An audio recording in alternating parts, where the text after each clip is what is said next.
Hi, I'm Anthony. Welcome to my very long video about how I'm going to try to convince you that most of the music that Americans normally listen to is garbage, and how an American group named Wednesday Campanella does everything right. I know what you're thinking. This is a K-pop channel, and I'm going to be talking about a Japanese group. Taemin, I'm sorry? Why was I not born Korean? So we're going to kind of start a little bit from the beginning and talk really quickly for this first part.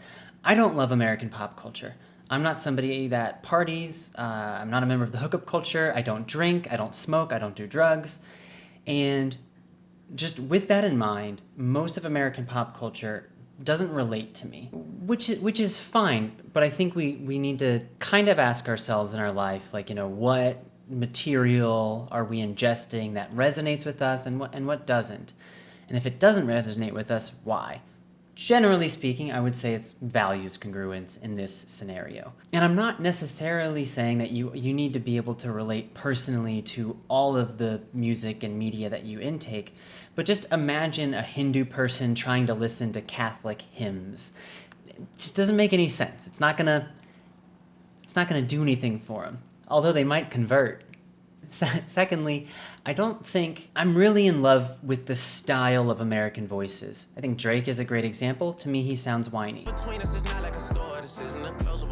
And then you have country music. That deep southern twang does not sound good to me at all. And it's hard because I can't put these things into words. It's not my preference. Now, there is some American music that I do like. I think Manchester Orchestra is a really great example. MGMT, some, 21 Pilots, Fleetwood Mac. Many. I'm not arguing that all American music is trash. I'm just arguing that I don't get most of it.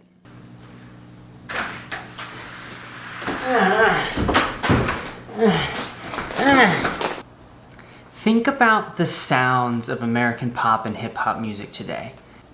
There's not a lot unique about it. Just the general sounds of the music. Just let's start simple. Let's take the hi-hat, for example, a sound that's used in literally every pop and hip-hop song today, including a lot of K-pop as well. Bunch of hollows spitting out the Glock. Back to see if he gon' catch it.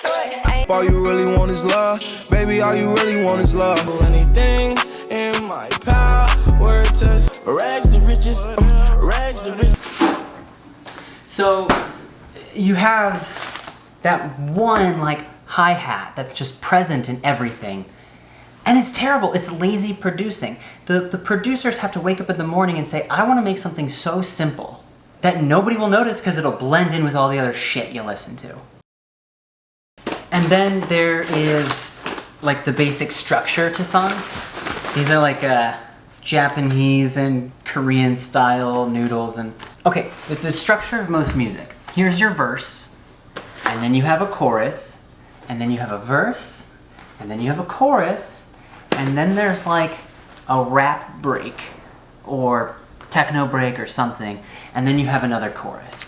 That's the general structure of most pop songs today. Just listen to any music you like, and generally speaking, that's what you're gonna find. And that's not necessarily a bad thing. We do like to listen to music that is similar, right? If every song was just crazy different, then we would have a really hard time, vibing with song after song after song. But I encourage you to go listen to Flash Delirium by MGMT. This song technically does have a couple of verses in there, but they blend in so smoothly with the rest of their song, it's almost hard to tell. And they don't need a fat, catchy hook to keep the song progressing and keep the listener interested. And I have sang this song in the car on multiple occasions, and you don't need a fat catchy hook to really just jump into it. So this is where we enter like a Wednesday Campanella. The things I've talked about are instrumental to understanding what makes one of my favorite artists one of my favorite artists. Okay. 日本語ではそう曜日のカンパネラ呼ばれます。呼ばれます。呼ばれます。Wednesday Campanella is made up of 3 people. 2 producers. We have F, Director F maybe, and Kenmochi Hidefumi. Kenmochi Hidefumi. These 2 guys, typically, you don't see them. In fact, Director F, it's actually hard to find a photo of him. And it took me a while to find his actual name.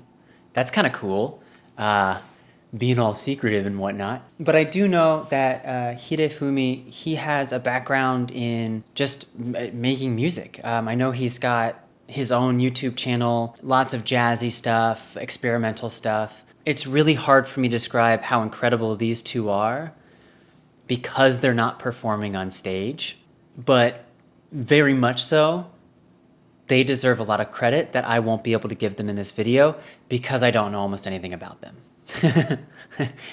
They're not the voice that you hear. And as I've kind of alluded to, I have a really hard time being able to introduce this artist. So I'm going to throw together a quick little montage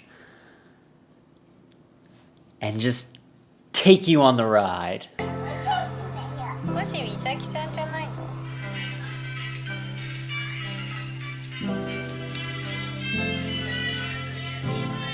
周りの人がなんていうのかな、に嫌な思いしてほしくないとか、今思ってるけど、どう見られるかをもっと気にしてたんですけど、本当自分以外の人の感覚の線引きをするのが結構。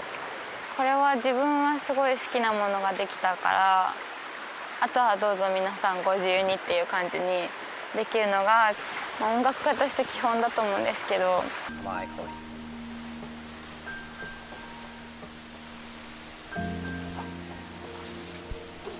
でっけえ。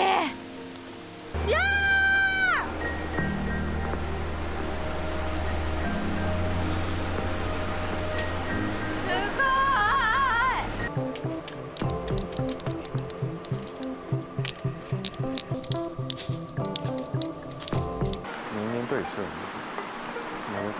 カエルのね心拍音とか音楽のなんかビートとして使えるものだったんで、よかったですね。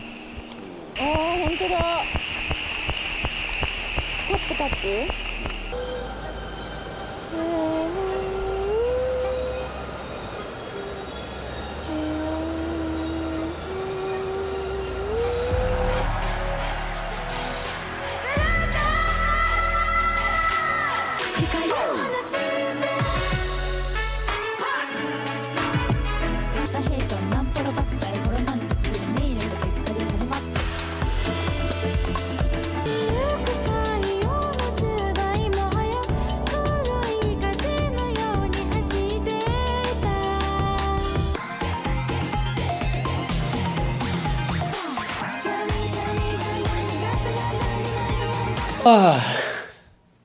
This video is taking me so long to make. Please subscribe if you like it. This is not easy. So, based on the first part of this video, when I was talking about my perceived disenfranchisement, it's not like, oh, this artist speaks to me. Like, it's not that simple. I mean, I don't even speak Japanese.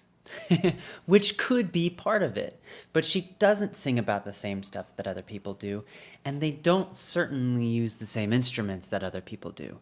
I just showed you 4 pretty random songs from her playlists, and you'd be hard-pressed to find, like, real similarities. Maybe, like, time signature. maybe. And trying to define their music is like trying to define jazz, which, did I say that already? I might have. And Wednesday Campanella unapologetically writes the music they feel at the time. And you can tell when you listen to a song that they didn't have an end goal in mind. Like, I don't even think when they started writing, they knew what instruments they wanted to use. And that's beautiful. Whereas the hip-hop music that I was playing before, it was clear they were all working from a very defined foundation. It's just a completely different style of music. Also, the beginning videos, they released a short series of documentaries. You actually kind of get to see, I'm gonna go a roundabout way and say some of Japanese culture in there. There's a word in Japan, or more like a phrase, shinrin-yoku.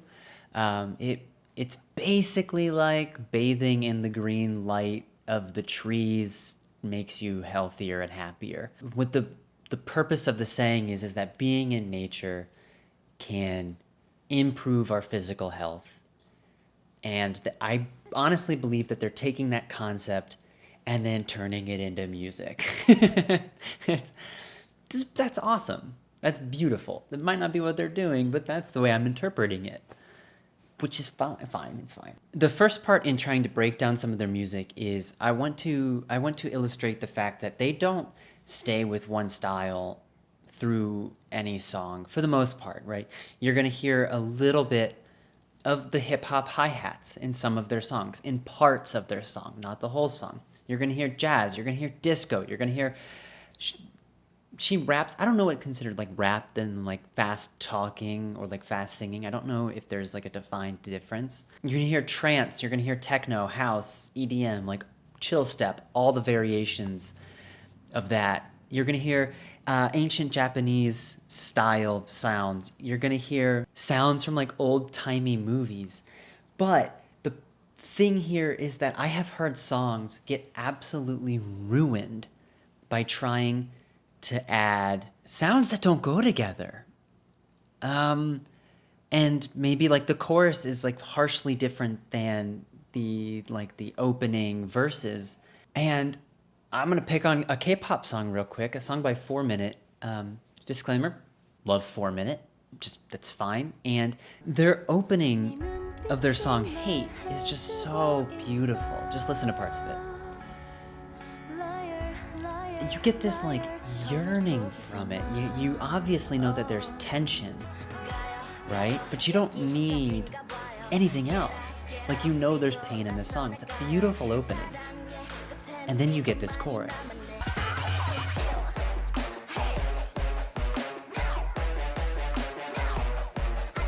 Like, the chorus on its own in a different song is a style. And it probably would have been fine. But when you juxtapose it to the beginning, like, I get what they're trying to do, but it's musically abrasive. So, naturally, I'm going to support my evidence, my hypothesis, with some evidence. Let's look at the song Medusa by Wednesday Campanella. So Medusa opens with what only can be described as like a chill step trance, and then it bops right into a disco banger.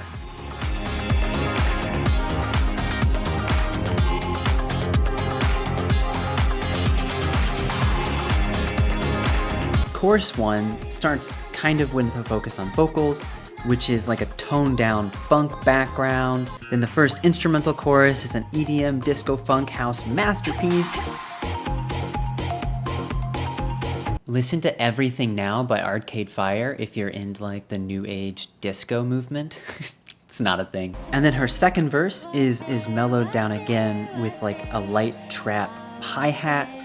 And then the climax of a song does not overwhelm you with like a new abrasive sound, like in Hate, but it's like an effortless combination of themes into a chorus that complements all of the styles already used, where you can enjoy the dynamic soundstage without being overwhelmed.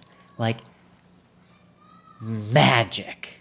And they do this by like not introducing something new, but sticking with the familiar. And I said that like 15 minutes ago. Familiar is a good thing. And then what's interesting is that actually the end of this song is like a house beat, which is used so that artists can remix songs together pretty easily just by using the last bit of the song, putting it on the beginning bit of a new song, and then they seamlessly flow into each other. But why does she do it here? She's not a house artist. Like in this case, I think it's conveying the feeling that there is more to come. Like there is no sense of clear, intentional resolution. The dream continues. It's beautiful. Welcome to another day. They're just casually gonna do construction right outside my window. And this is the window that I use for like natural light. Go away. Go away, scary construction man. It's really hard to like continue a video from one day to the other like nothing happened. And I suggest that you go back and actually listen to the full song that I just mentioned.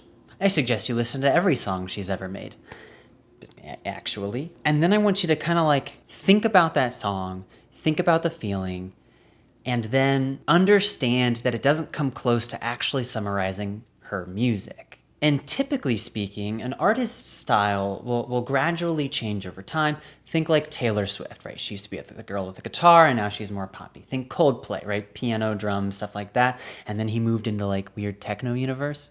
But as we've indicated, on an experimental level and on a creative level, this group won't abide by those rules. They make the music they want to make now. They're not trying to fit themselves into any sort of box. So Medusa was the third track in the album. Let's look at the fourth track, called Raw.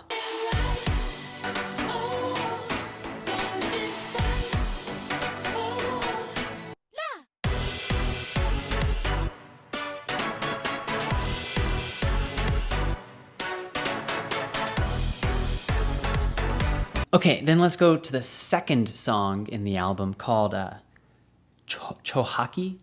It's actually really difficult to find this song for some reason, and the one I'm showing you actually only has 5,000 views on YouTube, which is just stupid.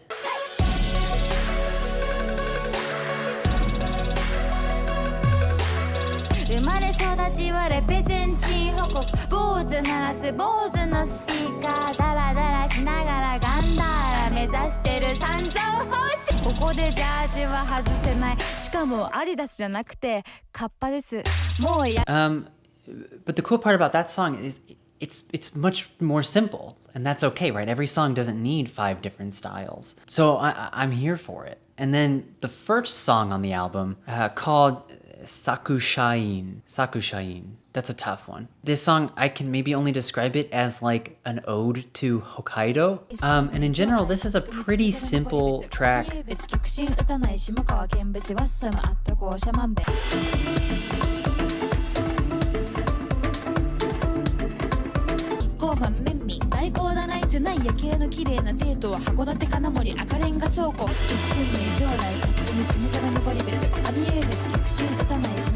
It does have more of a catchy bop. It maintains its energy pretty well through the song, and actually you can hear some similar sounds from the song Raw, which isn't, until 4 songs into the album. Which is cool, actually, if you think about it, because when you get to Raw, it should sound familiar, but it won't sound redundant because of the 2 songs in between them. It's like really cool producing. And altogether, what I love about these like first 4 songs is you get this like wide sweeping range of what she's capable, while also having music that is like unmistakably hers. Unmistakably hers. Now we're gonna jump into the future, 3 years, and kind of see how far she went in like that amount of time. She came out, this is kind of recently now, 2018, she came out with a song called Bamboo Princess, and I think it's a masterpiece, and I want it to be your favorite song. Apparently it's about an old folk story. You can hear instruments taken from like Japanese history, and also like sounds that's kind of almost like from a TV in the 60s or something like that. So that's really cool. And on the surface, it kind of sounds a lot more simple than some of her other music, while also maintaining like the feeling of complexity, which is incredible.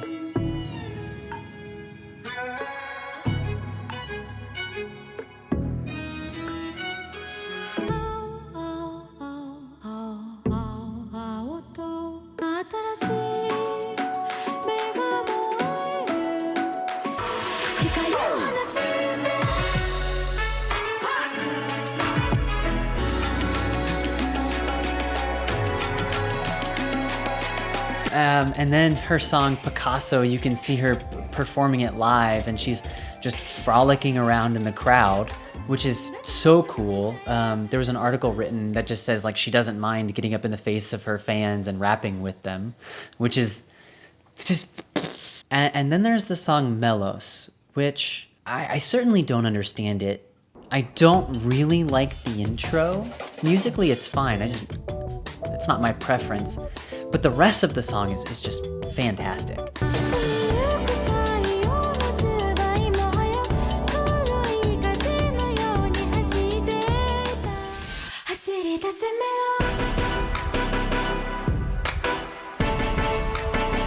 And then now I want you to listen to like the build that happens 3 minutes into this song, and it's just so musically beautiful.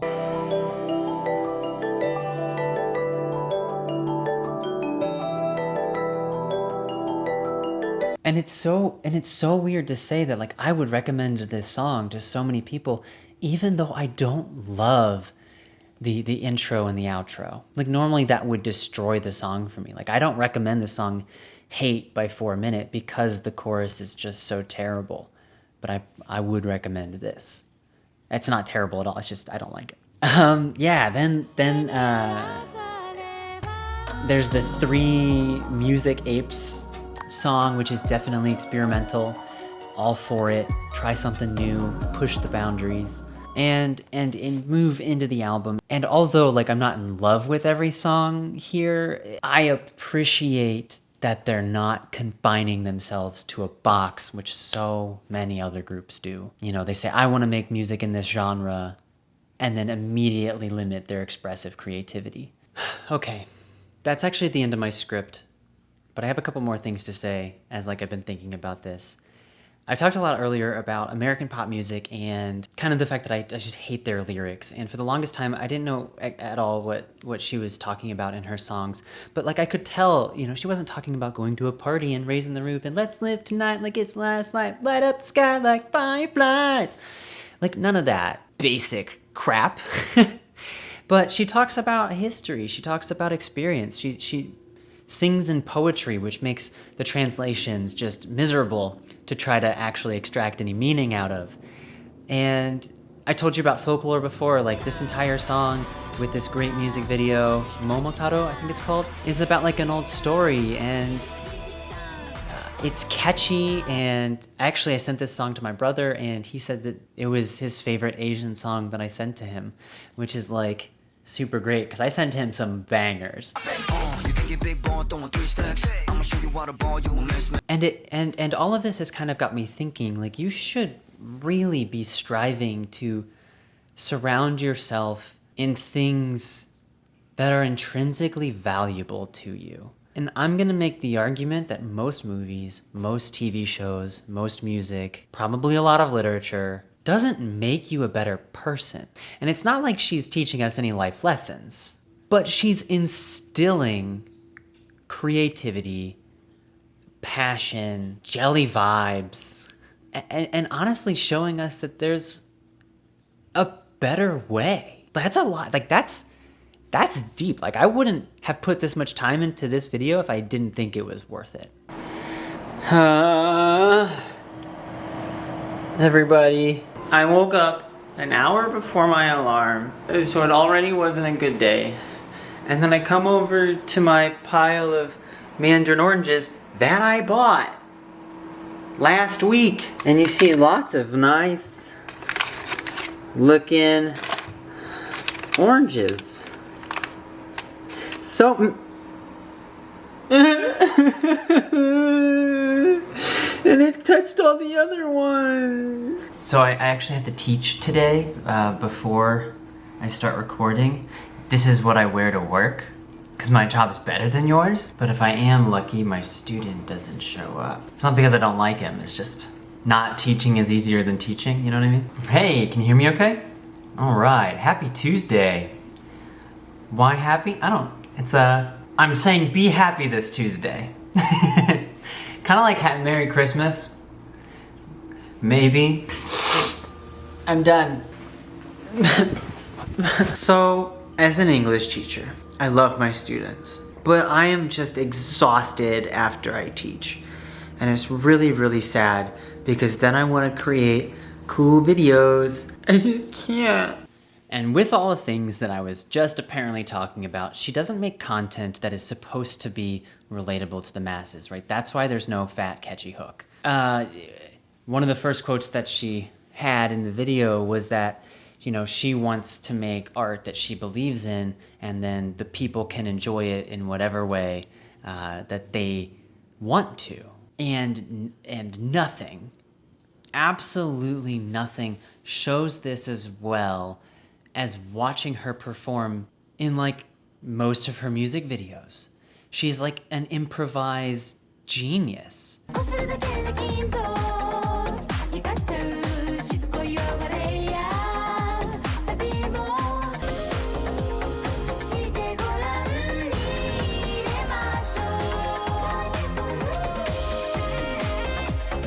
And I get it, like I'm a K-pop fanboy. I love the detailed synchronization that entire groups of K-pop stars can put together. Like I love that. It's a completely different style of art though, which is mostly why like I haven't done a huge comparison between K-pop and Wednesday Campanella, because it would be like comparing Picasso and like a modern architect. Like what's the point?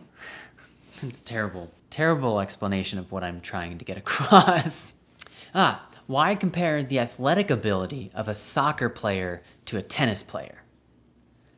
Huh?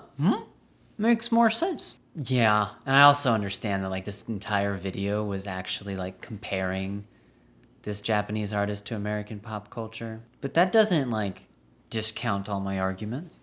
All of that being said, I think there's a lot that K-pop can learn from Wednesday Campanella. With so many groups in the market and so many individuals trying to get into the market of K-pop, they really need to do everything in their power to stand out from other people. Being the best dancer isn't gonna do it. Being the best singer isn't gonna do it. Being the best actor, being the prettiest isn't gonna do it. I hate that pretty's on there, but that is a criteria, unfortunately. And being all of those things probably isn't gonna do it. I'm gonna argue that they need every leg up on the competition. And while a lot of K-pop stars don't produce their own music, I'm sure they might have some influence. And I think producers that want their K-pop stars to be the best need to start getting more creative. And this goes for American hip hop, American country, American, you know, anything, right? How do you make something genuinely new amongst all the other stuff when the most popular music is most of the time the most generic, the most lacking in genuine creativity and inspiration?